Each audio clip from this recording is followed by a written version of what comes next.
નમસ્કાર ખેડૂત મિત્રો, ખેડૂત પ્રિય ચેનલમાં આપનું સ્વાગત છે। આજે તારીખ 31 મે 2024 સવારના મહત્વના હવામાન સમાચાર ચેનલમાં નવા આવો તો સબસ્ક્રાઇબ કરી લેજો। આગામી 24 કલાક દક્ષિણ ગુજરાતના દરિયાકાંઠે ભારે પવન ફૂંકાશે। હવામાન વિભાગે કરી આગાહી। રાજ્યમાં કાળઝાળ ગરમી વચ્ચે રાહતના સમાચાર સામે આવ્યા છે।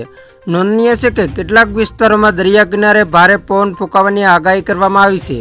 તમને જણાવી દઈએ કે આગામી 24 કલાક સુરત સહિત દક્ષિણ ગુજરાતના દરિયાકાંઠા વિસ્તારમાં 40 કિલોમીટરની ઝડપે પવન ફૂંકાવાની શક્યતા હવામાન વિભાગ તરફથી વ્યક્ત કરવામાં આવી છે, જેની અસર હાલ સુરતના દરિયાકાંઠા વિસ્તારમાં જોવા મળી રહી છે।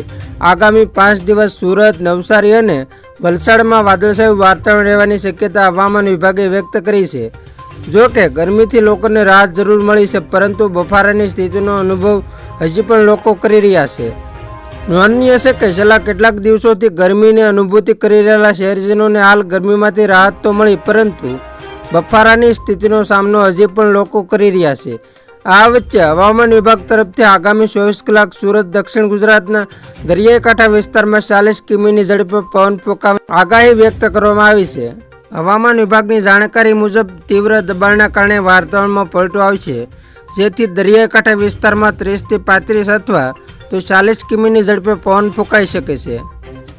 આ સાથે શહેરી વિસ્તારમાં પણ 25 કિમીની ઝડપે પવન રહે તેવી શક્યતાઓ રહેલી છે।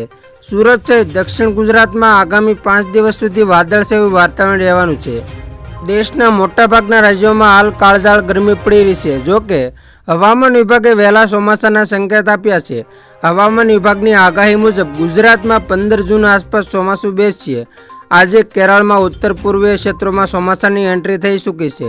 હવામાન વિભાગની આગાહી મુજબ આગામી 7 દિવસ રાજ્યમાં સૂકું વાતાવરણ રહેશે। રાજ્યમાં આગામી 2 દિવસ રાજ્યમાં પવન ફૂંકાશે। કચ્છ, પાટણ અને બનાસકાંઠા માટે ધૂળ આંધી વંટોળની આગાહી કરવામાં આવી છે। આ સમય દરમિયાન 25 થી 30 કિમીની ઝડપે પવન ફૂંકાવાની શક્યતા છે। સૌથી વધુ અમદાવાદમાં 42.8 ડિગ્રી તાપમાન નોંધાયું છે।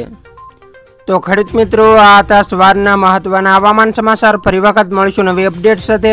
ત્યાં સુધી જોતા રહેજો ખેડૂત પ્રિય યુટ્યુબ ચેનલ।